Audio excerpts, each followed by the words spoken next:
विद्यार्थी में जैसा कि हमने बच्चा आप लोगों को बताया था कि हम फिजिक्स की दुनिया का एक सीरीज लेकर के आ रहे हैं।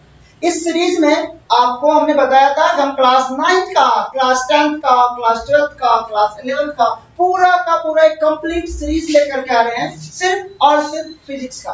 क्यों? क्योंकि आप सबको पता है कि फिजिक्स दुनिया का सबसे आसान सब्जेक्ट है, लेकिन फिर भी बच्चे को थोड़ा सा इशू होता है कि सर जी कंसेप्ट तो समझ आ जाता है लेकिन न्यूमेरिकल्स तो बनता है। तो चलो उस प्रॉब्लम को सॉर्ट आउट करते हैं, देखते हैं। मैं भी देखता हूँ कि कहाँ बच्चों को न्यूमेरिकल्स नहीं बनता, क्या बच्चों को अप्रोच लेना है वो भी देखेंगे।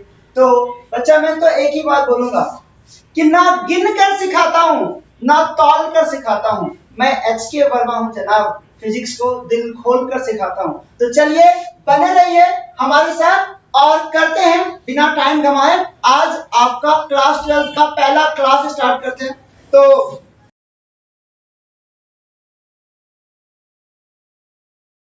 बच्चा क्लास 12 का जो पहला चैप्टर स्टार्ट करने जा रहे हैं, तो थोड़ा सा इंट्रोडक्शन मैं देना चाहता हूँ, ले लो आप लोग, क्योंकि चार्ज के बारे में कंप्लीट इंफॉर्मेशन हमें होना चाहिए। तो बच्चा चलो हम लोग शुरुआत करते हैं यहाँ पे किसका, हम लोग शुरुआत करेंगे फिजिक्स में बच्चा इलेक्ट्रोमैग्नेटिज्म का, इलेक्ट्रोमैग्नेटिज्म का। बेटा रे ये जो इलेक्ट्रोमैग्नेटिज्म चैप्टर है ना हमारा, इस इलेक्ट्रोमैग्नेटिज्म चैप्टर को बेसिकली हमने क्या किया है, बेसिकली हमने दो पार्ट में कट कर दिया। एक पार्ट को हमने बोल रखा है इलेक्ट्रोस्टैटिक्स और दूसरे पार्ट को हमने बोल रखा है इलेक्ट्रोडायनामिक्स, इलेक्ट्रोडायनामिक्स, डायनामिक्स। तो हमने इलेक्ट्रोस्टैटिक्स को दो पार्ट्स में कट कर रखा, पहला इलेक्ट्रोस्टैटिक्स, दूसरा हमारा इलेक्ट्रोडायनामिक्स। ये जो हमारा इलेक्ट्रोस्टैटिक्स है बच्चा, इसको यदि मैं ओपन करता हूं, जिसको मैं दो वर्ड को मैं तोड़ सकता हूं, that is electro plus statics, electro plus statics. और ये जो हम लोग इलेक्ट्रोडायनामिक्स को कर रहे हैं, इसको भी हम दो पार्ट में तोड़ सकते हैं, that is electro plus dynamics. बेटा फिजिक्स को जब तक आप फील नहीं करोगे ना, तब तक फिजिक्स नहीं है। आपको फिजिक्स को यदि समझना होगा तो हमें जीरो लेवल से पड़ेगा। जब तक हम जीरो लेवल से स्टार्ट नहीं करेंगे और आप चाहोगे फिजिक्स आ जाएगा, ऊपर की दुनिया नहीं है बच्चा। फिजिक्स इज नॉट ऊपर की दुनिया। आपको करना क्या है, आपको एक एक टर्म को समझना पड़ेगा, आपको एक एक टर्म को पढ़ना पड़ेगा। इसीलिए मैं इसको एकदम बिल्कुल खोल के पढ़ा रहा हूँ। हमारा पूरा का पूरा जो चैप्टर है वो है इलेक्ट्रोमैग्नेटिज्म। इस इलेक्ट्रोमैग्नेटिज्म को हमने दो पार्ट में तोड़ा है। कौन सा पार्ट में? एक हमारा इलेक्ट्रोस्टैटिक्स है, दूसरा हमारा इलेक्ट्रोडायनामिक्स है। इलेक्ट्रोस्टैटिक्स को जब हमने ओपन किया है तो दो पार्ट में, electro plus statics and electro plus dynamics. बेटा सवाल आता है सर इलेक्ट्रो का मतलब क्या हुआ? इलेक्ट्रो का मतलब बेटा यहाँ पे जब हम इलेक्ट्रो का मतलब समझेंगे, इलेक्ट्रो का मतलब होता है electricity, electricity.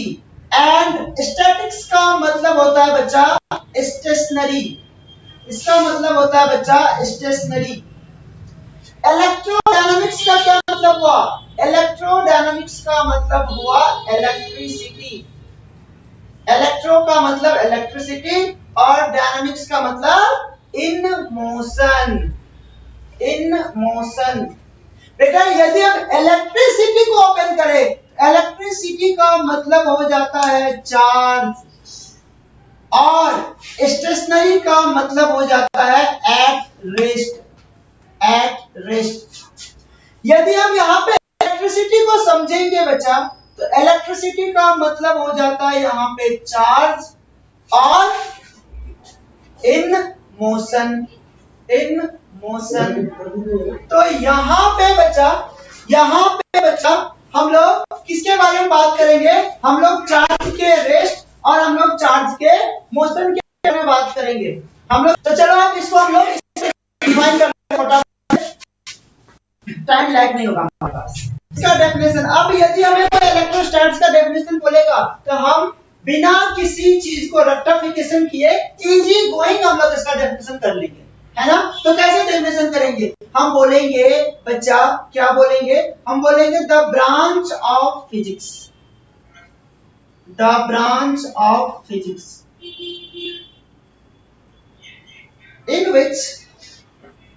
in which we study about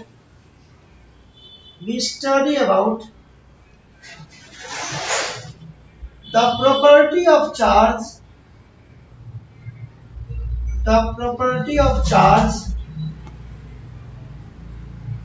which is at rest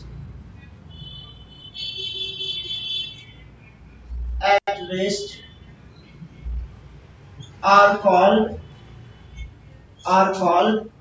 electrostatics,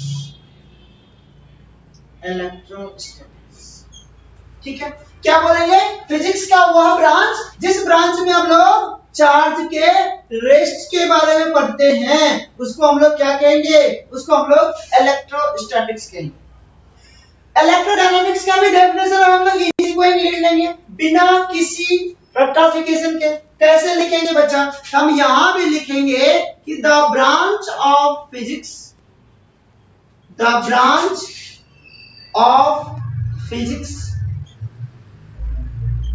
in which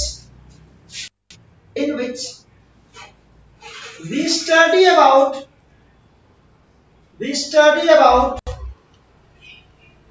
the property of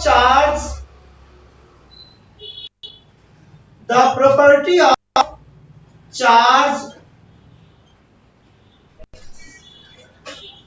which is in motion are called electrodynamics।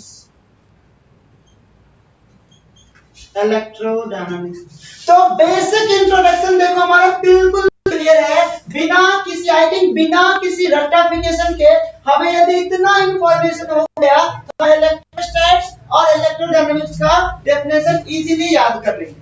ठीक है बच्चा, क्लियर है यहाँ तक? लिख लीजिए इसको, आप लोग लिख लीजिए, मिटाओ 1 2 3। चलिए बात करते हैं हम लोग आगे। बेटा अब आपने क्या देखा, आपने देखा कि पूरा का पूरा जो आपका इलेक्ट्रोस्टैटिक्स या इलेक्ट्रोडायनामिक्स, उसमें हम क्या पढ़ेंगे, हम सिर्फ और सिर्फ चार्ज के बारे में पढ़ेंगे। तो यदि हम चार्ज के बारे में पढ़ेंगे तो सबसे पहला सवाल हमारा क्या आता है, सबसे पहला सवाल आता है कि सर जी जब पूरा का पूरा 8 का 8 चैप्टर हम सिर्फ और सिर्फ चार्ज के बारे में पढ़ना है तो पढ़ना क्या है, तो सबसे पहले बेटा हमें तो ये पता होना चाहिए कि व्हाट इज चार्ज, कि हमारा ये चार्ज जो है वो होता क्या है, हमारा चार्ज क्या है। तो बेटा चार्ज बेसिकली हम लोग बात करेंगे मास के तरह ही एक इनहेरेंट प्रॉपर्टी होता है, एक बेसिक प्रॉपर्टी होता है किसी भी सब्सटेंस का। तो हम यहाँ पे लिख सकते हैं, हम यहाँ पे लिख सकते हैं बच्चा कि like mass charge is also the basic property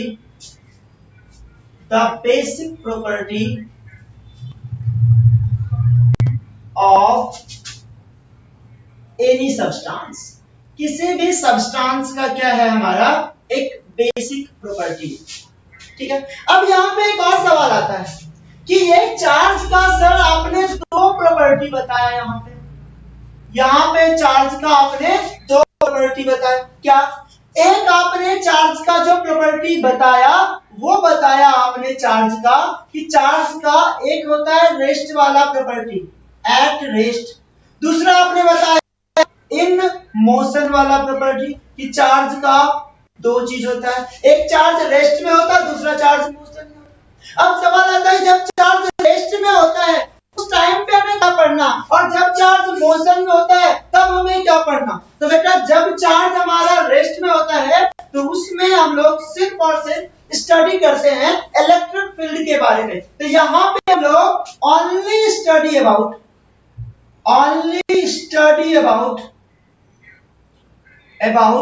electric field. तो यहां पे सिर्फ और सिर्फ हम लोग इलेक्ट्रिक फील्ड के बारे में स्टडी करें। लेकिन जब चार्ज हमारा मोशन में होता है तब हम लोग बच्चा हम दो तरीके का मोशन को हमेशा कंसीडर नहीं करते। हम सबने क्लास 11th पास कर लिया है।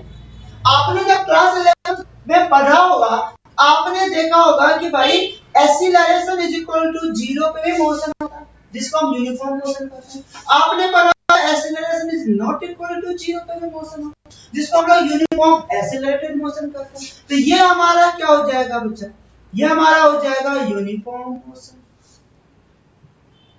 और ये हो जाएगा हमारे पास यूनिफॉर्म एक्सीलरेटेड मोशन। अब यदि हम लोग यूनिफॉर्म मोशन के बारे में बात करेंगे तो यूनिफॉर्म मोशन में हमें क्या पढ़ना, यहां पे हमें पढ़ना है इलेक्ट्रिक फील्ड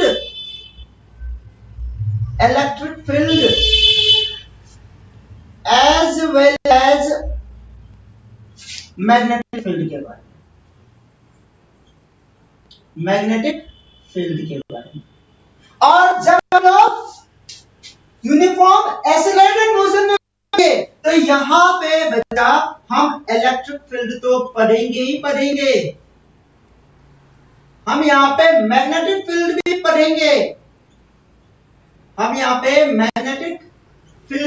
पढ़ेंगे, और साथ ही साथ हम यहाँ पे एक और फील्ड के बारे में पढ़ेंगे, एक और वेव के बारे में पढ़ेंगे जो कि हमारा लास्ट चैप्टर होगा, दैट इज हमारा होगा EM वेव। तो चार्ज में बेसिकली हमें इलेक्ट्रिक फील्ड, मैग्नेटिक फील्ड और EM वेव तीन टॉपिक को पढ़ना है पूरा का पूरा इलेक्ट्रोमैग्नेटिज्म में। अब नेक्स्ट जो सवाल बच्चों के दिमाग में होता है वो सवाल ये होता है कि सर एक बात बताओ, चार्ज जो होता है वो दो तरीके का होता है, एक होता है पॉजिटिव चार्ज, दूसरा होता है हमारा नेगेटिव चार्ज। तो सर जी ये पॉजिटिव और नेगेटिव चार्ज डेवलप्ड कैसे होता है, मतलब यहाँ पे बच्चों के दिमाग में क्वेश्चन होता है कि हाउ चार्ज डेवलप्ड। यहाँ पे बच्चों के ब्रेन में क्वेश्चन कई बार बच्चे पूछते हैं ऑफलाइन क्लास में कि सर जी चार्ज डेवलप्ड कैसे करता है, हाउ चार्ज डेवलप्ड।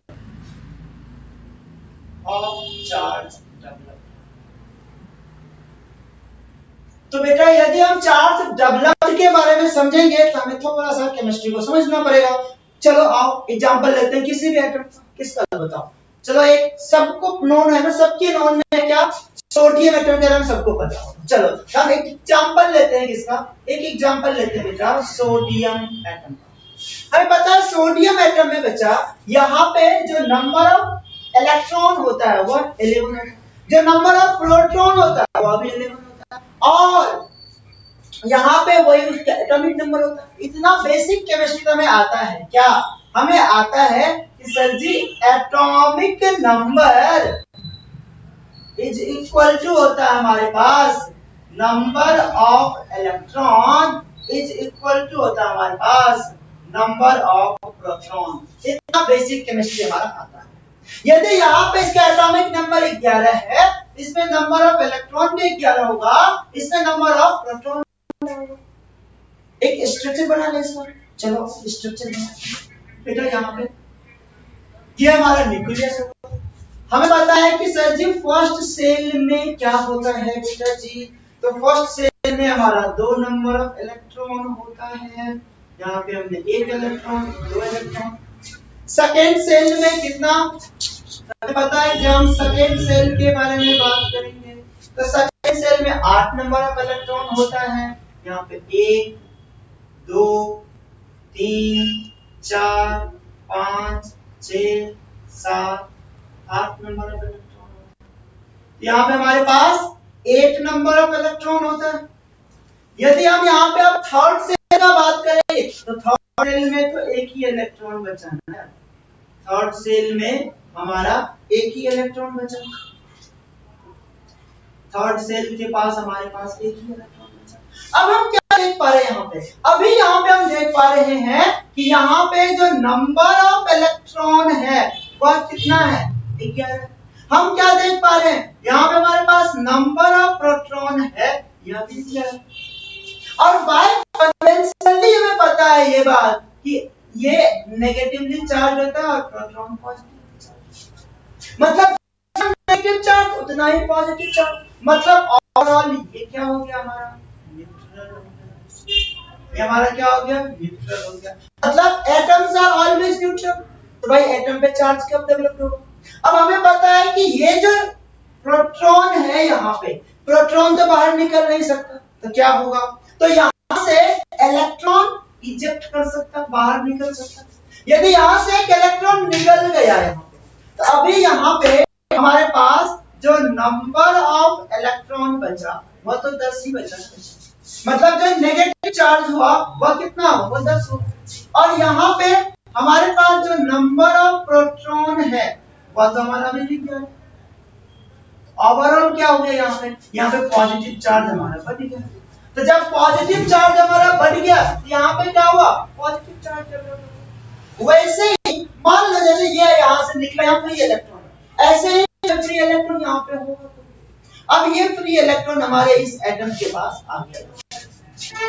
अब यहाँ पे क्या हुआ, अब यहाँ पे बचा, अब यहाँ पे हमारे पास नंबर ऑफ इलेक्ट्रॉन कितना हो गया, अब 11 हो गया नंबर ऑफ इलेक्ट्रॉन। यदि नंबर ऑफ इलेक्ट्रॉन 11 हो गया तो negative charge, number of proton तो फिक्स्ड है, सॉरी नंबर ऑफ इलेक्ट्रॉन 12 हो गया ना, 12। नंबर ऑफ प्रोटॉन ये तो फिक्स्ड है, ये अभी ये क्या है, ये पॉजिटिव। अभी क्या हो गया, अब आपका नेगेटिव चार्ज डेवलप हो गया। तो मतलब ये जो हमारा चार्ज डेवलप्ड होता है वो होता कैसे, वो होता है इलेक्ट्रॉन का ट्रांसफर करके। मतलब यहाँ पे हम एक लाइन लिख सकते हैं, क्या हम लिख सकते हैं कि charge can developed due to transfer of electron. ये जो चार्ज का डेवलपमेंट होता है वो होता है कैसे, वो इलेक्ट्रॉन को ट्रांसफर करके होता है। अब इलेक्ट्रॉन दिखाई देता है क्या हमें, इलेक्ट्रॉन तो दिखाई देता नहीं है, इसका फिजिकल एग्जिस्टेंस है नहीं।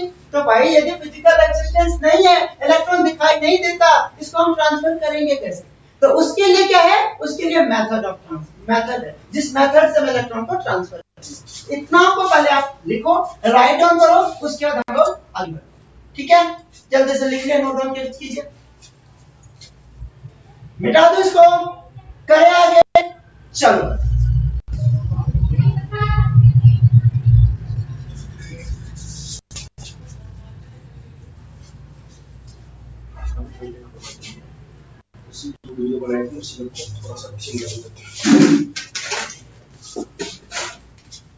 चलिए आगे बढ़ते हम लोग मेथड ऑफ चार्जिंग को करते हैं। यदि हम मेथड ऑफ चार्जिंग का बात करेंगे तो मेथड ऑफ चार्जिंग टॉपिक डालेंगे हम लोग, क्या हम लोग डालेंगे method of charging. Method of charging बेटा, ये जो मेथड ऑफ चार्जिंग हमें पढ़ना है ना, यहाँ पे 3 टॉपिक को पढ़ना है। पहला टॉपिक हम लोग देखते हैं बाय रबिंग, या कई बुक में आपको यहाँ पे बाय फ्रिक्शन लिखा हुआ रहेगा, बाय फ्रिक्शन लिखा हुआ रहेगा, बाय रबिंग या by friction, bye rubbing by friction. अब ये जो बाय रबिंग या बाय फ्रिक्शन है, इसको भी बेटा, इसको भी रखना नहीं हमें अपना एग्जांपल लेकर के इसको समझना। देखो एक एग्जांपल देता हूं, एनसीईआरटी एग्जांपल देता हूं। एनसीईआरटी कहता है कि भाई हमारे पास एक ग्लास का रॉड है, ये मान लो बेटा ग्लास रॉड है, ठीक है, ये हमारा ग्लास रॉड है, और एक इबोनाइट का रॉड है। एक हमारे पास क्या है, एक हमारे पास मान लेता हूं ये इबोनाइट का रॉड, ये हमारा इबोनाइट का रॉड है। अब जैसे ही इस दोनों को रब करेंगे तो क्या होगा, ग्लास रॉड से इलेक्ट्रॉन कहां आ जाएगा, इबोनाइट रॉड में ट्रांसफर हो जाएगा। तो यहां से इलेक्ट्रॉन क्या हो जाएगा, यहां से इलेक्ट्रॉन ट्रांसफर हो जाएगा। तो जब यहां से अभी दो न्यूट्रल था, अब यहां से यदि इलेक्ट्रॉन ट्रांसफर हो गया तो क्या होगा, ग्लास रॉड पे पॉजिटिव चार्ज डेवलप होगा और इबोनाइट रॉड पे क्या हो गया, नेगेटिव चार्ज डेवलप होगा। कितना चार्ज डेवलप हुआ, जितना यहां से इलेक्ट्रॉन निकला उतना ही यहां पे इलेक्ट्रॉन, ये उतना यहां पे नेगेटिव चार्ज डेवलप होगा। एनसीईआरटी में एक और एग्जांपल दिया हुआ है, या जब हम लोग एनसीईआरटी का बात करेंगे, एनसीईआरटी में एक और एग्जांपल दिया हुआ है। एनसीईआरटी कहता है कि भाई हमारे पास एक ग्लास का रॉड है और हमारे पास एक सिल्क का क्लॉथ है, मान लो। जब हम लोग ग्लास रॉड और सिल्क क्लॉथ को रब करते हैं तो यहां से ग्लास रॉड से इलेक्ट्रॉन क्या होता है, ट्रांसफर होता है। कहां पे, सिल्क क्लॉथ में। जितना इलेक्ट्रॉन यहां से निकला उतना ग्लास रॉड पे क्या हो गया, पॉजिटिव चार्ज डेवलप्ड हो गया, और जितना सिल्क क्लॉथ में इलेक्ट्रॉन गया उतना यहां पे क्या हो गया, नेगेटिव चार्ज डेवलप हो गया। मतलब अब देखो, अब इस दो एग्जांपल्स हम इजी गोइंग रबिंग का डेफिनेशन लिख लेंगे, और यदि बाय चांस रबिंग से क्वेश्चन आता है तो क्वेश्चन क्या आता है वो भी देख लेते हैं। तो यहाँ पे हम अब डेफिनेशन इजीली लिख सकते हैं। हम लिख सकते हैं यहाँ पे कि when glass rod is rubbed with silk cloth, then electron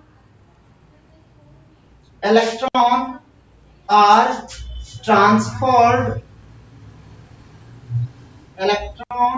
transferred from glass rod to silk cloth and equal and opposite nature of charge developed on both body. Such process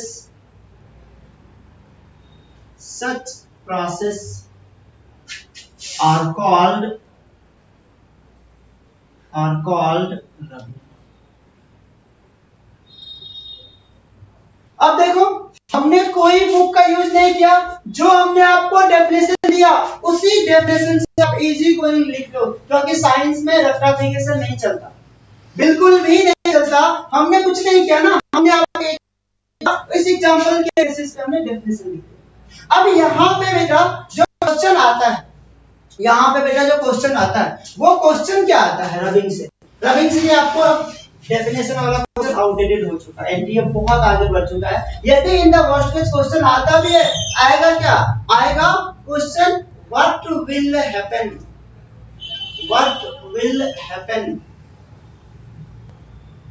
after rubbing.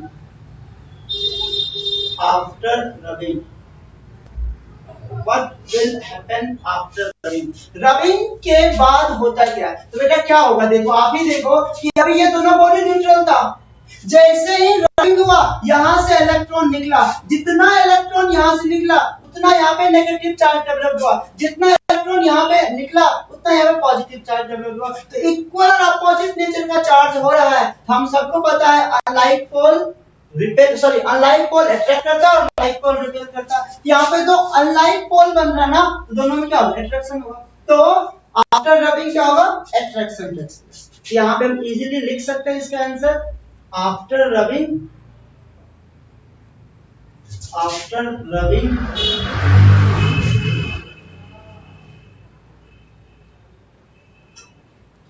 attraction takes place। तो rubbing के बाद क्या होता है, attraction. तो ये हमारा जो मेथड ऑफ चार्जिंग था उसका पहला टॉपिक हमारे पास है, दैट इज बाय रबिंग। ये क्लियर। चलो लिख लिया इसको, मिटाओ। चलो ओके, तो दूसरा मेथड हम लोग देखेंगे आज, जो कि हमारे पास कंडक्शन।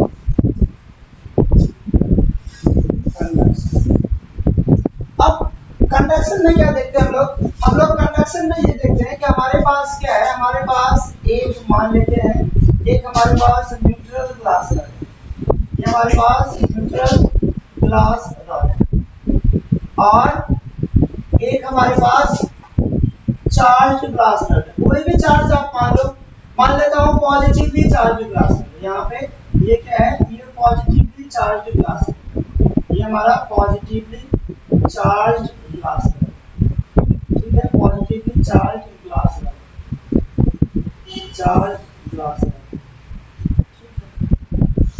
अब यदि आप पॉजिटिवली चार्ज ग्लास है, इसका क्या मतलब है बेटा? इसका मतलब हुआ कि 100% क्या है, या 100% पॉजिटिव चार्ज, इसमें 100% पॉजिटिव चार्ज। लेकिन यहाँ पे यदि मैं बात करूं न्यूट्रल ग्लास का, इसका मतलब हुआ 50% यहाँ पे क्या है, 50% यहाँ पे पॉजिटिव चार्ज है एंड 50% यहाँ पे क्या है, यहाँ पे नेगेटिव चार्ज। ठीक, अब यदि 50% पॉजिटिव 50% नेगेटिव, अब कंडक्शन में क्या होता है, कंडक्शन में रनिंग तो कर नहीं सकते, आपको क्या करना पड़ता है, आपको एक कंडक्टिंग वायर लगाना पड़ता है। तो ये पॉजिटिव चार्ज बॉडी और न्यूट्रल चार्ज बॉडी के बीच में हम लोग क्या करते हैं, हम लोग एक कंडक्टिंग वायर, यह जो कंडक्टिंग वायर है, यहाँ पे हम लोग क्या करते हैं, हम लोग एक कंडक्टिंग वायर लगाते हैं। अब यदि वह कंडक्टिंग वायर है तो यहाँ से इलेक्ट्रॉन इजीली फ्लो होगा, तो ये वाला पॉजिटिव चार्ज ज्यादा है, तो ये ज्यादा जल्दी इस नेगेटिव को क्या करेगा, अपने तरफ अट्रैक्ट करेगा, तो यहाँ से क्या हो जाएगा बेटा, यहाँ से इलेक्ट्रॉन का फ्लो।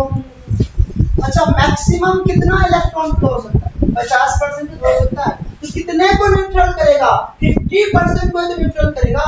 अभी भी ये वाला जो बॉडी है, अभी भी क्या है बेटा, अभी भी ये 50% पॉजिटिव चार्ज, अभी भी ये 50% पॉजिटिव चार्ज। लेकिन यदि मैं बात करूं यहाँ पे, यहाँ से 50% इलेक्ट्रॉन निकल गया है, तो यहाँ पे कितना चार्ज बचा, यहाँ पे भी 50% पॉजिटिव चार्ज, यहाँ पे भी 50% क्या बचा, यहाँ पे भी 50% हमारा पॉजिटिव चार्ज। मतलब क्या देख रहे हैं हम लोग देख रहे हैं कि जब भी हम लोग बात कर रहे हैं किसका, जब भी हम लोग बात कर रहे हैं कंडक्शन का, तो कंडक्शन में हमारा सेम नेचर का चार्ज डेवलप हो रहा है। तो यदि सेम नेचर का चार्ज डेवलप हो रहा है, तो यहाँ पे हम लोग लिख सकते हैं ना, यहाँ पे हम लोग इसकी डेफिनेशन को लिख सकते हैं। कैसे लिख सकते हैं, हम लोग यहाँ पे लिख सकते हैं कि when a charged body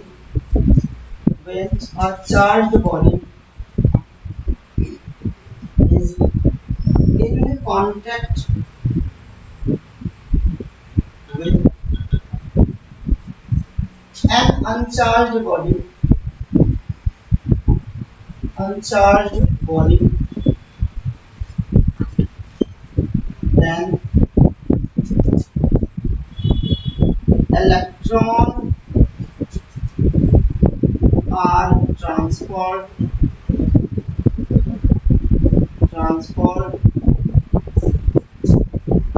through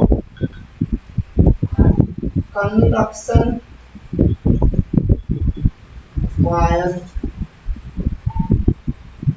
and same nature of charge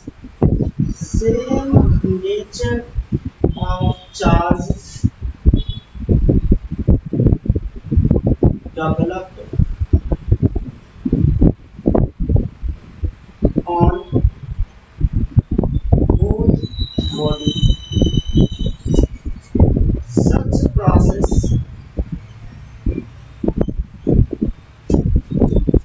is called conduction.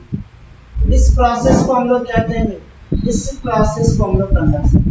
अब कंडक्शन में क्या हो रहा है, सेम नेचर का चार्ज डेवलप हो रहा है, तो यहाँ पे क्या होगा, after conduction repulsion takes place.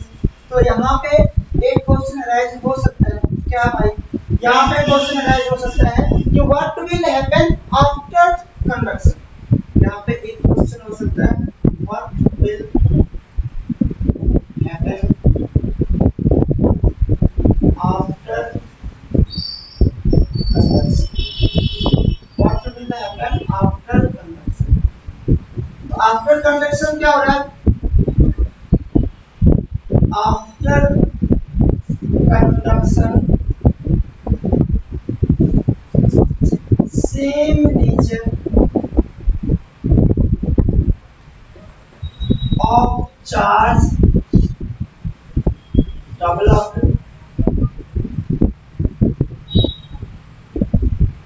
therefore repulsion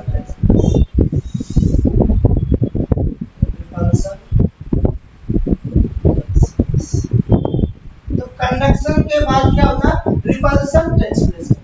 तो ये तो था, ये बेसिक इंफॉर्मेशन था, ये कोई ये बिल्कुल ही आपका क्या है, ये आपका बेसिक इंफॉर्मेशन है, बेसिक इंफॉर्मेशन है फॉर कंडक्शन।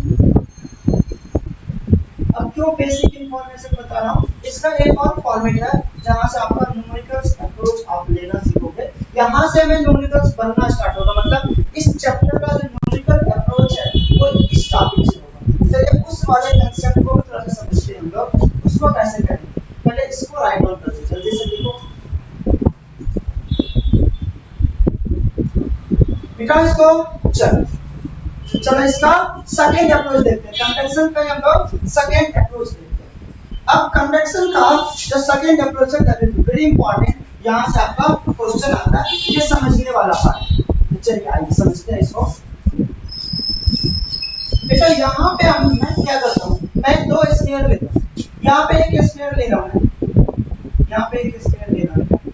इस स्फीयर का रेडियस r1 है और यहाँ पे चार्ज q1, ठीक है। यहाँ पे बच्चा हमने क्या किया, हमने दूसरा स्फीयर ले लिया। इस स्फीयर का जो रेडियस है बेटा वो हमने r2 ले लिया और यहाँ पे चार्ज q2 ले लिया, ठीक है। अभी ये क्या है, अभी दो इंडिविजुअल स्फीयर हमारे पास, एक स्फीयर 1 है एक स्फीयर 2। इसका रेडियस r1 है, इसका चार्ज q1 है, इसका रेडियस r2 है, इसका चार्ज q2।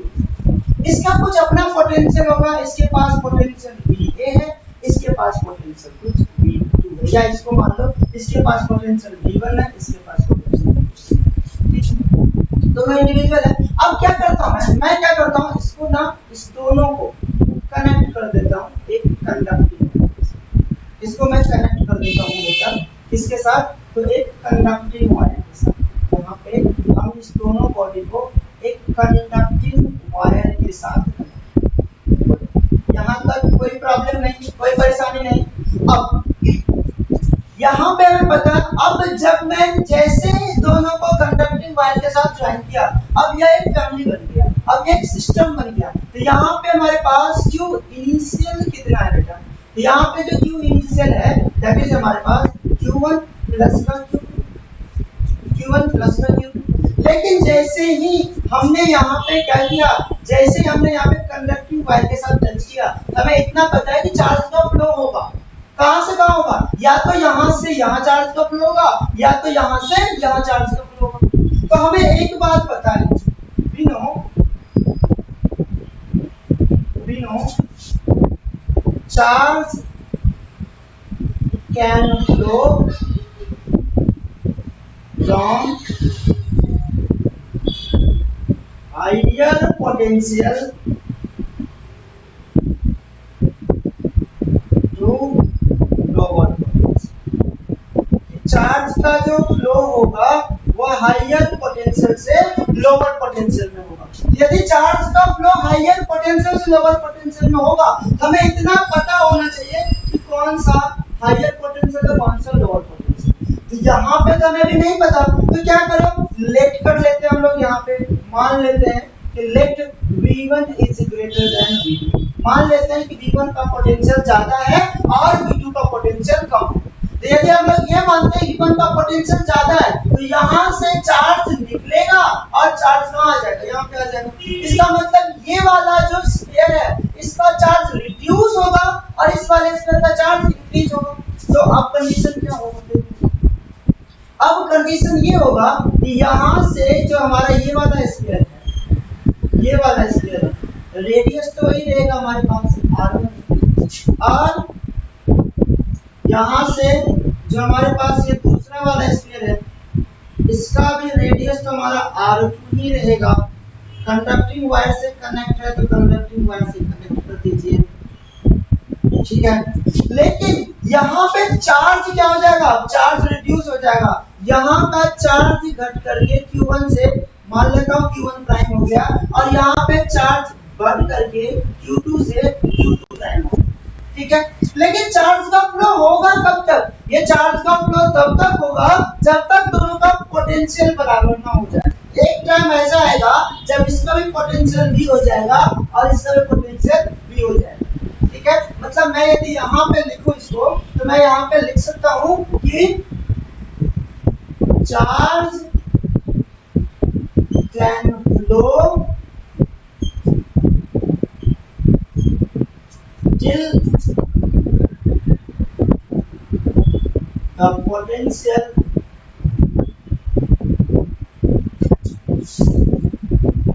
will, चार्ज तब तक फ्लो करेगा जब तक हमारा पोटेंशियल क्या हो जाएगा, बराबर हो जाएगा, ठीक है। अब हमें यहाँ पे पता है कि यदि यह एक सिस्टम बन गया है, यहाँ से चार्ज निकल करके यहीं पे तो आया है, अब फाइनल चार्ज इसके पास कितना है। अब यदि मैं यहाँ पे फाइनल चार्ज का बात करूँ, यहाँ पे Q फाइनल कितना बचा, तो Q फाइनल हमारे पास क्या है, Q1 प्राइम प्लस का Q2 prime, Q1 prime plus का Q2 प्राइम। लेकिन हमें पता है from law of conservation of energy, from law of conservation of charge, ले लो कंजर्वेशन ऑफ चार्ज। हमें पता है कि हमारे पास जो Q इनिशियल है उतना ही हमारा क्या होगा, उतना ही हमारा Q फाइनल होगा। इसका मतलब Q इनिशियल हमारा कितना है, Q1 प्लस Q2, ये हमारे पास Q1 plus Q2। Q final हमारा कितना है, Q1 प्राइम प्लस का Q2 प्राइम, इक्वेशन नंबर 2 लिखो, ठीक है। अब एक चीज इंफॉर्मेशन हमें आपको देना पड़ेगा बेटा, क्योंकि ये पहला चैप्टर है तो अभी हमने सेकंड चैप्टर को पढ़ा नहीं है। तो एक होता है क्या है, हमारे पास स्फीयर का पोटेंशियल अलग होता है, तो पोटेंशियल ऑफ स्फीयर क्या होता है, पोटेंशियल ऑफ स्फीयर, ये जो पोटेंशियल होता है स्फीयर का ये हो जाता है बच्चा K Q अपॉन, जहां बचा यहाँ पे वेयर K क्या है, ये है Coulombic constant, Coulombic constant. Next वाले वीडियो में हम लोग इसी बात पे चर्चा करेंगे कंप्लीट डिटेल में कि हमारा कूलम्बिक कांस्टेंट क्या होता है। Q होता है यहाँ पे चार्ज, Q होता है यहाँ पे चार्ज और R होता है यहाँ पे रेडियस, R होता है यहाँ पे रेडियस, ठीक है, R होता है यहाँ पे रेडियस। अब यदि मैं यहाँ पे बात करूं अब पोटेंशियल का, यहाँ पे दोनों का पोटेंशियल बराबर हो चुका है, मतलब यहाँ पे जो V1 है वही हमारा क्या होगा, V2 होगा। तो जो V1 है वही हमारे पास V2 होगा। यहाँ पे V1 कितना बचा हमारे पास, ये बचा हमारे Q1 प्राइम अपॉन में R1 और ये क्या बचा हमारे पास, ये Q2 प्राइम अपॉन में R2, ये बचा, ठीक। तो यहाँ से हमारे पास K से K कैंसिल आउट। यदि मुझे यहाँ से Q1 प्राइम को निकालना पड़े तो क्या करना पड़ेगा, Q1 prime is equal to R1 upon R2 into में लिखोगा Q1 prime is equal to R1 upon R2 into में Q2 प्राइम। ये वाला हमारा क्या हो गया, इक्वेशन नंबर 3 मान लेते हैं, ठीक है। थर्ड मान लेते हैं। बोलो यहां तक कोई कंफ्यूजन है क्या? यदि यहां तक कोई कंफ्यूजन है तो पूछो पहले। क्लियर है यहां तक? इस वाले पार्ट को मिटा दो, इस वाले पार्ट को मिटा दो। चलो आओ समझो बेटा, क्या करते हैं, इस इक्वेशन थर्ड को उठा करके हम लोग कहां रखते हैं, सेकंड पर। तो यहाँ पे हम लोग क्या करते हैं, यहाँ पे हम लोग क्या करते हैं, पुटिंग द वैल्यू ऑफ 3 इन 2। ठीक है, तो क्या होगा बेटा, ये देखो तो यहाँ पे हमारे पास Q1 plus Q2 is equal to, Q1 prime का वैल्यू क्या है बेटा आपके पास, ये है R1 upon R2 Q2 prime plus क्या बचा हमारे यहाँ, Q2 प्राइम बचा। ठीक है, तो यहाँ पे हमारे पास Q1 plus Q2 is equal to, इस Q2 प्राइम को कॉमन ले लो, यहाँ पे Q2 प्राइम, यहाँ पे Q2 प्राइम कॉमन ले लेंगे, क्या बचेगा बेटा यहाँ पे, ये हो जाएगा R1 अपॉन R2 प्लस का 1। ठीक है, अब यहाँ पे बेटा Q1 plus Q2 is equal to Q2 prime. अब बेटा यहाँ देखो, यहाँ पे तुम्हें एलसीएम लो, यहाँ कुछ भी नहीं तो एलसीएम क्या हो जाएगा हमारे पास, R2 हो जाएगा, यहाँ क्या लिखो बेटा R1 प्लस का R2।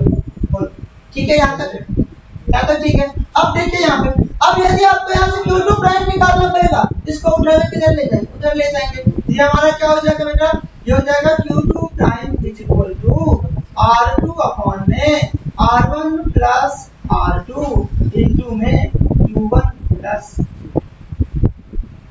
ठीक है, Q2 प्राइम क्या हो जाएगा, R2 अपॉन में R1 प्लस R2 इनटू में Q1 प्लस। सिमिलरली बेटा यहाँ पे, सिमिलरली यदि हमें यहाँ पे Q1 प्राइम निकालना पड़े तो क्या करो, R2 के बदले यहाँ R1 को, क्या हो जाएगा हमारे पास R1 अपॉन में R1 प्लस R2 इनटू में Q1 प्लस। ठीक है, तो कंडक्शन में हमसे ये पूछता है कि भाई एक बॉडी से दूसरे बॉडी में कितना चार्ज ट्रांसफर हुआ। जैसे Q2 प्राइम हमारा इंक्रीज हुआ तो कितना इंक्रीज हुआ चार्ज, Q1 प्राइम हमारा रिड्यूस हो गया या कितना रिड्यूस हुआ, वो पूछता है। तो ये न्यूमेरिकल वाला पार्ट है, क्वेश्चन हमारा यहाँ से। ठीक, अब इसमें एक और कंडीशन है, क्या कंडीशन है वो थोड़ा देख लेते हैं। इसमें कंडीशन ये है बेटा कि आपको बोलेगा कि if sphere is identical, यदि हमारा स्फीयर क्या है बेटा, आइडेंटिकल है, यदि स्फीयर हमारा आइडेंटिकल है, यदि स्फीयर हमारा आइडेंटिकल है तो उस कंडीशन में बेटा यहाँ पे देखो, इस कंडीशन में क्या होगा, R1 is equal to R2 is equal to R होगा। यदि R1 is equal to R2 is equal to R है, इसका मतलब ये क्या होता है बेटा, यहाँ से Q1 prime is equal to Q2 prime हो जाएगा। मतलब यहाँ पे क्या हो जाएगा, R2 के बदले में R, R1 प्लस R2 के बदले में R, ये हो जाएगा 2R इनटू में Q1 प्लस का Q2। तो ये वैल्यू क्या है बेटा, R से R कट गया, तो हमारे पास Q1 प्राइम हो या हमारे पास Q2 प्राइम हो, दोनों का value Q1 plus Q2 bye. Clear यहाँ तक? अब देखो यहाँ पे जो हमारा थर्ड मेथड है उसको हम लोग क्या करते हैं, थर्ड मेथड हमारे पास है वो है इंडक्शन। जो हमारा तीसरा मेथड है दैट इज बाय इंडक्शन। जो हमारा थर्ड मेथड है वो हमारा है बाय इंडक्शन। अब क्या करता है बाय इंडक्शन, अब बाय इंडक्शन करता है भाई एक काम करते हैं, हम लोग क्या करते हैं, हम लोग एक न्यूट्रल ग्लास रॉड, ये न्यूट्रल ग्लास रॉड हमारे पास, इस न्यूट्रल ग्लास रॉड को क्या करते हैं, हम इसको एक इंसुलेटेड स्टैंड पे रखते हैं, इसको हम लोग एक इंसुलेटेड स्टैंड पे रखते हैं। ठीक है, क्या ले रहे हैं बेटा, हम लोग यहाँ पे एक न्यूट्रल ग्लास रॉड ले रहे हैं, हम लोग एक न्यूट्रल ग्लास रॉड ले रहे हैं। ठीक है, अच्छा इस न्यूट्रल ग्लास रॉड को मैं किस पे रख रहा हूँ, इसको मैं एक इंसुलेटेड स्टैंड पे रख, इसको मैं एक इंसुलेटेड स्टैंड पे रख। अब क्यों मैं इसको इंसुलेटेड स्टैंड पे रख रहा हूँ उसको थोड़ा सा हम लोग समझते हैं। ठीक है, अब जस्ट बगल में नियर बाय बिल्कुल एक पॉजिटिवली चार्ज या नेगेटिवली चार्ज आपकी मर्जी, हम लोग एक ग्लास रख रखते हैं, मतलब एक चार्ज ग्लास रख रखते हैं, बेसिकली एक चार्ज ग्लास रख रखते हैं, ठीक। अब इस चार्ज ग्लास रख के रखते ही यहाँ पे क्या हो जाएगा, देखो अब ये न्यूट्रल है, यदि ये न्यूट्रल है इस पे 100% चार्ज जो होगा नहीं होगा, इसमें क्या होगा, इसमें 50% पॉजिटिव चार्ज होगा तो 50% नेगेटिव चार्ज होगा। इसका जो 50% नेगेटिव वाला चार्ज है उस इस पॉजिटिव को देख के क्या हो जाएगा, एक एलिमेंट पे आ जाएगा, और इसका जो पॉजिटिव चार्ज है उस इस पॉजिटिव को देख के क्या हो जाएगा, रिपेल कर देगा। तो यहाँ पे ये हमारा पहला फिगर है। यदि मैं यहाँ पे दूसरा फिगर बनाऊं तो दूसरे फिगर में आप क्या देखेंगे, दूसरे फिगर में आप देखेंगे कि यहाँ पे क्या हो रहा है, यहाँ पे इस चार्ज बॉडी के कारण, ये जो हमारे पास चार्ज बॉडी है, इस चार्ज बॉडी के कारण क्या होगा बच्चा, इस चार्ज बॉडी के कारण यहाँ पे नेगेटिव चार्ज आ जा रहा है और यहाँ पे पॉजिटिव चार्ज आ रहा है, ठीक है। मतलब यहाँ पे जो चार्ज एक दूसरे से चिपका हुआ था, फोर्स ऑफ अट्रैक्शन में था, वो क्या हो गया, वो सेपरेशन हो गया। और जब भी दो चार्ज का स्मॉल सेपरेशन होता है, अपोजिट और इक्वल चार्ज का स्मॉल सेपरेशन होता है, उसको हम लोग क्या कहते हैं बेटा, उसको हम लोग कहते हैं डायपोल। ये भी अभी इसी क्लास में, इसी चैप्टर में हम लोग पढ़ेंगे आगे डायपोल। तो यहाँ पे क्या हो गया, यहाँ पे डायपोल का क्रिएशन हो गया। मतलब बेटा जैसे ही हमने न्यूट्रल ग्लास बॉडी के पास किसको रखा, एक चार्ज बॉडी को रखा, इस चार्ज बॉडी के रखने से क्या हुआ, यहाँ पे एक डायपोल का क्रिएशन हो गया। अब जब यहाँ पे एक डायपोल का क्रिएशन हो गया बेचारे, तो डायपोल के क्रिएशन होने से होगा क्या, थर्ड स्टेप, ये हमारा दूसरा फिगर। तीसरा स्टेप में क्या हो सकता है, तीसरा स्टेप में अब हमें क्या करना, देखो हमारा काम आसान हो गया, हमें इस चार्ज को सेपरेट नहीं करना था, अब हमारा काम बिल्कुल ही आसान हो गया। क्या, अब हम लोग क्या करते हैं यहाँ पे, अब हम लोग बेटा यहाँ पे जैसा है वैसा ही सेटअप करने देते हैं, कुछ भी इसमें हम लोग नहीं करते, बस एक चीज करते हैं कि यहाँ पे इस वाले एंड पे क्या करते हैं, हम लोग इस वाले एंड को अर्थिंग से ज्वाइन करते हैं। हमें पता है, अभी ऑल नो कि हमारा अर्थ जो है वो सबसे बड़ा कंडक्टर है। यदि अर्थ हमारा सबसे बड़ा कंडक्टर है तो यहाँ से क्या होगा, जैसे ही हमने यहाँ से कंडक्टिंग वायर को लगाया तो यहाँ से क्या होगा, यहाँ से इलेक्ट्रॉन का फ्लो होने लगेगा। और बेटा जी जब यहाँ से इलेक्ट्रॉन का फ्लो होने लगेगा तो क्या करेगा, पहले तो इस चार्ज को न्यूट्रल करेगा और उसके बाद सिर्फ और सिर्फ इसमें क्या लग जाएगा, नेगेटिव चार्ज लग जाएगा। तो हमारा जो इस चार्ज को रखने का पर्पस था वो क्या था, वो था चार्ज का सेपरेशन करना। अब हम क्या करेंगे, अब इसको हम लोग यहाँ पे अब हम लोग क्या करेंगे, अब हम लोग इसको इजी गोइंग रिमूव कर देंगे। तो यहाँ पे 14 वाला फिगर में हम लोग क्या करेंगे, हम लोग अब इस चार्ज बॉडी को हटा देंगे, इसका काम हमारा हो गया। तो अब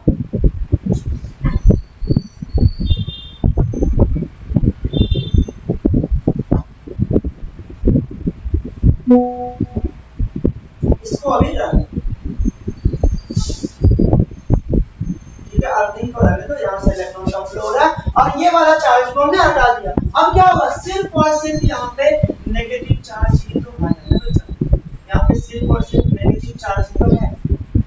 अब हमारा पर्पस क्या था, इसमें चार्ज डेवलप करना, अर्थिंग के थ्रू में चार्ज डेवलप कर दिया। अब क्या करो, अब हम लोग 5वां में क्या करेंगे, अब हम लोग यहाँ से अर्थिंग को भी क्या करेंगे बेटा, अर्थिंग को भी यहाँ से रिमूव कर, यहाँ से हमने क्या किया, यहाँ से हमने अर्थिंग को भी रिमूव कर दिया और इसमें क्या हो गया, म्यूचुअली नेगेटिव नेचर का चार्ज डेवलप, इससे नेगेटिव नेचर का चार्ज डेवलप। अब पहला क्वेश्चन कि सर डेफिनेशन क्या लिखेंगे, अब इस फिगर से ही हम लोग डेफिनेशन लिखेंगे। हमने कल लास्ट में आपको बोला था कि हमें नहीं करना, हमें डेफिनेशन तो याद ही नहीं करना, हमें बिल्कुल समझना है चीजों को। अब हम एक एक स्टेप करके हम लोग देखे हैं, हमने क्या देखा, हमने फाइनली देखा कि यदि हमारे पास कोई न्यूट्रल बॉडी है और हमें वहां पे उसके पास में आसपास टच नहीं कराना, आसपास में हमने वहां पे क्या किया, आसपास में हमने वहां पे कोई पॉजिटिव चार्ज डेवलप कर दिया तो क्या होगा,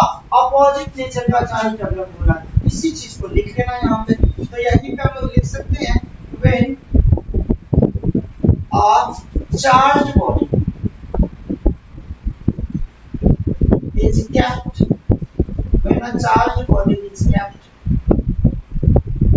near an uncharged body.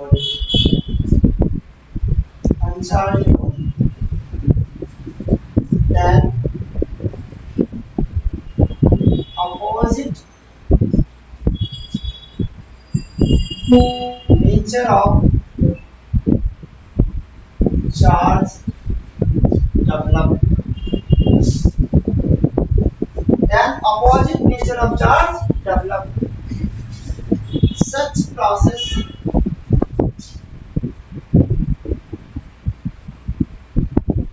is called inversion. इस प्रोसेस को हम लोग क्या करते हैं बेटा, इस प्रोसेस को हम लोग inversion. अच्छा यहाँ पे आप क्या देख पा रहे हैं कि यदि यहाँ पॉजिटिव चार्ज है या नेगेटिव चार्ज डेवलप हो, यदि यहाँ नेगेटिव होता तो यहाँ पॉजिटिव चार्ज डेवलप होता, मतलब हमेशा इक्वल और अपोजिट नेचर का चार्ज डेवलप हो रहा है। तो यहाँ भी क्या होगा, अपोजिट नेचर, इक्वल नहीं बोल सकते, अपोजिट नेचर का चार्ज डेवलप हो रहा है, मतलब रिपल्सन। तो यहाँ पे एक लाइन हम ये भी लिख सकते हैं कि after induction repulsion takes place. Repulsion takes place. After induction क्या हो रहा है, repulsion, sorry, after induction क्या हो रहा है, attraction takes place. Attraction takes place. After induction attraction takes place. अब आपके दिमाग में एक चीज और आ रहा होगा, सर आपने इंसुलेटेड स्टैंड क्यों लिया था? तो बेटा इंसुलेटेड स्टैंड इसलिए लिया था क्योंकि यदि आप यहाँ पे अभी तो न्यूट्रल है, अब तो इसमें चार्ज डेवलप हो गया ना, अब यदि आप इंसुलेटेड स्टैंड नहीं दोगे, आप सीधा अर्थ पे रख दोगे तो वापस से इस न्यूट्रल हो जाएगा, ये सारा का सारा चार्ज क्या हो जाएगा उसके अंदर, इसलिए हमें क्लियर है इंडक्शन क्लियर है आप लोगों का, मिटाओ इसको। अब तक हमने क्या देखा बेटा, अब तक हमने देखा कि चार्ज डेवलप कैसे होता है, हमने मेथड ऑफ चार्जिंग को देखा। अब चार्ज का अपना कुछ प्रॉपर्टी भी तो होगा ना बेटा, तो चलो हम लोग बात करेंगे प्रॉपर्टी ऑफ चार्ज, ठीक है, प्रॉपर्टी ऑफ चार्ज यानी क्या लेंगे आप लोग, property of charge, property of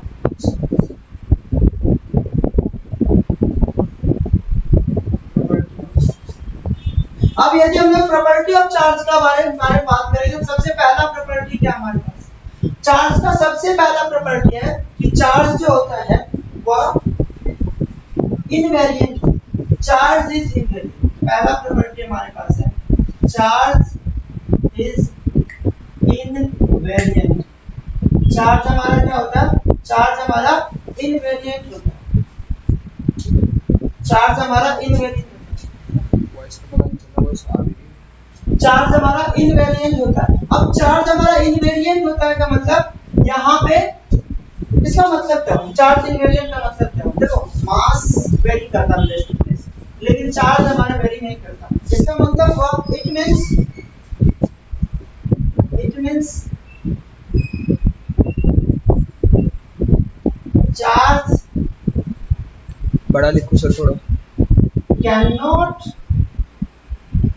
very place to place, इसका मतलब हुआ चार्ज हमारा प्लेस टू प्लेस वेरी नहीं करता, ठीक है।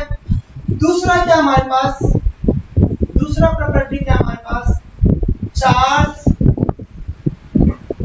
Is additive. हमारा चार्ज क्या होता है बेटा, चार्ज हमारा एडिटिव, चार्ज इज एडिटिव। अब चार्ज इज एडिटिव का क्या मतलब हुआ कि भाई अलजेब्रिकली हम चार्ज को ऐड ऑन कर सकते हैं, algebraically charge can be added, charge can be added algebraically, algebraically हम इसको ऐड कर सकते हैं। जैसे एग्जांपल मैं यहाँ पे plus minus 2 coulomb, plus minus 5 coulomb, plus minus 7 coulomb etcetera, ऐसा ही कर सकते हैं हम, आइदर प्लस आइदर माइनस कर। तीसरा जो प्रॉपर्टी हमारे पास यहाँ पे चार्ज का है कि charge is conserved, charge is conserve, charge is conserve. Charge हमारा क्या होता है बेटा, चार्ज हमारा कंजर्व, मतलब charge can neither be created nor be destroyed, मतलब charge can neither be created nor be destroyed. Charge को ना हम क्रिएट कर सकते हैं ना हम डिस्ट्रॉय कर सकते हैं। चौथा एंड वेरी इंपॉर्टेंट प्रॉपर्टी, चौथा एंड वेरी इंपॉर्टेंट प्रॉपर्टी जो कि आपको डायरेक्ट सवाल यहां से आता है, that is quantization of charge. Quantization of charge, quantization of charge, quantization of charge. सबसे पहले तो मतलब समझना पड़ेगा क्वांटाइजेशन का मतलब क्या होता है। यहाँ पे यदि आप एनसीईआरटी को देखोगे बेटा, यदि आप एनसीईआरटी को देखोगे तो जिन बच्चों के पास पुराना वाला एनसीईआरटी है वो पेज नंबर 9 में देखेंगे, 9 में क्वांटाइजेशन ऑफ चार्ज थ्योरम दिया हुआ है। और जिन बच्चों के पास नया वाला एनसीईआरटी है वो पेज नंबर 6 में देखेंगे, वहां पे कंप्लीट मीनिंग बताया गया क्वांटाइजेशन ऑफ चार्ज। ठीक है, आप क्वेश्चन देखोगे, जब आप एक्सरसाइज देखोगे ना एनसीईआरटी के एक्सरसाइज, एनसीईआरटी के एक्सरसाइज में क्वेश्चन नंबर 1.4 में दिया बेटा आपको दो क्वेश्चन, एक दिया हुआ है explain the meaning of quantization of charge और दूसरा दिया हुआ है why one can ignore quantization of charge at microscopic level. ठीक है, तो ये इसलिए इंपॉर्टेंट हो जाता है हमारा क्वांटाइजेशन ऑफ चार्ज। तो पहले तो हमें ये समझना है कि ये क्वांटाइजेशन का मतलब क्या है। बेटा समझो जरा सा, हम सबके घर में मोबाइल है ना, मोबाइल तो आप सब यूज करते हो। बेटा जब आप मोबाइल को चार्ज में लगाते हो आप क्या देखते हो, आप देखते हो कि आपका मोबाइल अभी 0% चार्ज है, थोड़ी देर बाद वो 1% होता है, थोड़ी देर बाद वो 2% होता है, एंड सो ऑन करते करते करते करते आपका 100% है ना, 100%। तो यहाँ पे हम क्या देख पा रहे हैं, हम देख पा रहे हैं कि ये 0 से सीधा 1 हुआ, 1 से सीधा 2 हुआ एंड सो ऑन 100 हुआ। कभी हमें ये नहीं दिखता है कि हमारा जो चार्ज है वह 0% चार्ज हुआ, फिर 0.1% चार्ज हुआ, फिर 0.2% चार्ज हुआ एंड सो ऑन, ऐसा नहीं दिखता। यदि ऐसा दिखता तो हम कहते हैं कि चार्ज जो है ना वो कंटिन्यूअसली वेरी कर रहा है, लेकिन क्या हो रहा है, ऐसा हो रहा है क्या, इंटीग्रल मल्टीपल हो रहा है चार्ज का। इसीलिए क्वांटाइजेशन ऑफ चार्ज कहता है कि charge can not very continuously, it varies in a regular state. तो यदि हम मीनिंग समझेंगे क्वांटाइजेशन ऑफ चार्ज का तो इसका मीनिंग हम लिख सकते हैं, अच्छा यहाँ पे इसका मीनिंग लिख सकते हैं लोग, charge can not very continuously,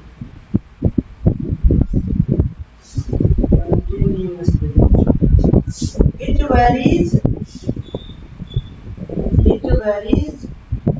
in a regular state। ये क्या हो रहा है, ये रेगुलर स्टेट में वेरी कर रहा है। ठीक है, ये मतलब है quantization of charge.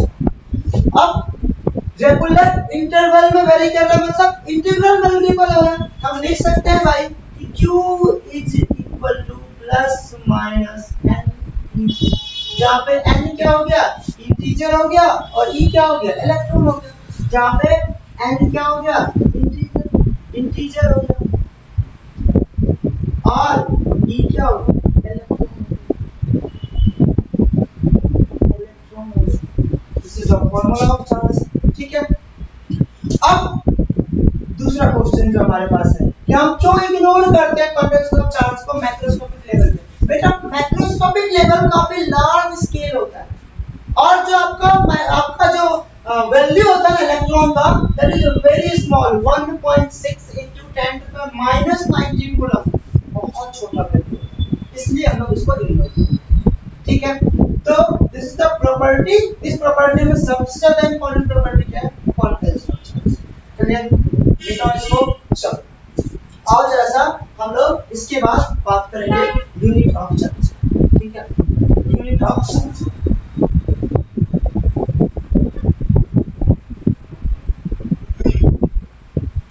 Unit of charge चलिए हम बात करते हैं इसका, हम बात करते हैं यूनिट ऑफ चार्ज। यदि बेटा हम यूनिट ऑफ चार्ज की बात करेंगे तो सबसे पहला जो यूनिट है चार्ज का, जो सबसे पहला यूनिट है चार्ज वो है एसआई। एसआई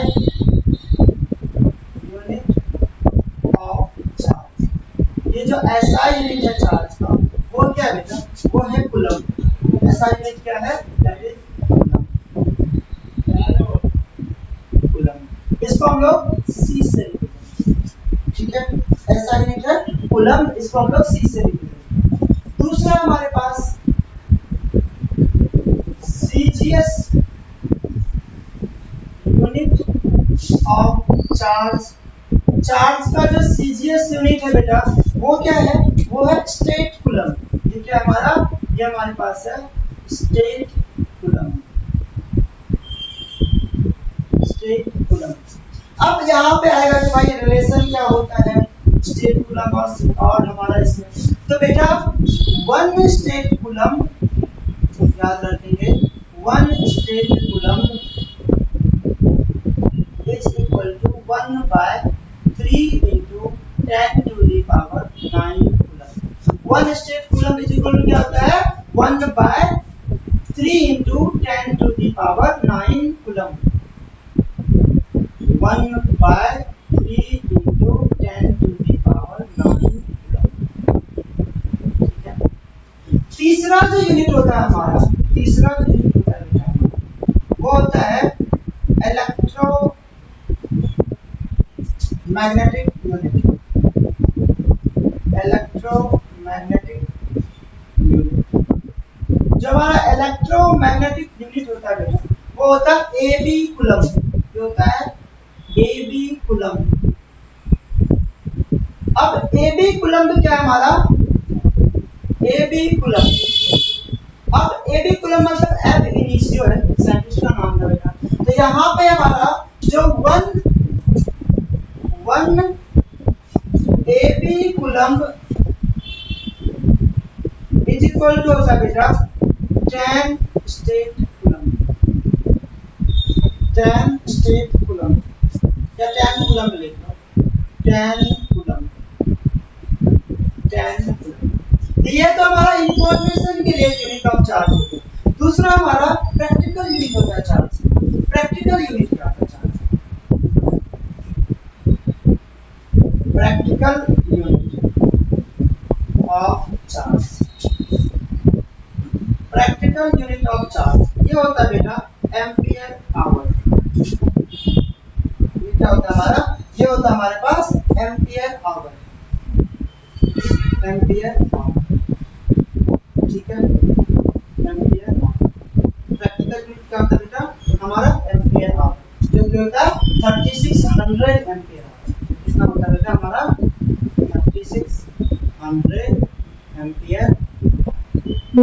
ये हमारा प्रैक्टिकल, ठीक है। और एक क्या हमारे पास फैराड। फैराड तो 1 farad is equal to 96500 coulomb. ये हमारा क्या हो गया, ये हमारा प्रैक्टिकल यूनिट हो गया। इतना इंफॉर्मेशन हमें तो लाना चाहिए चार्ज के बारे में। यदि हम चार्ज के यूनिट के बारे में बात करेंगे तो हमें इतना इंफॉर्मेशन होना चाहिए। चलिए कुछ और इंफॉर्मेशन देखते हैं जल्दी से, तो हमारा बेसिक वाला खत्म हो गया। मिटा दो इसको। चलो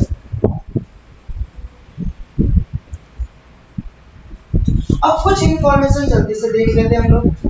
कुछ इंफॉर्मेशन देख लेते हैं थोड़ा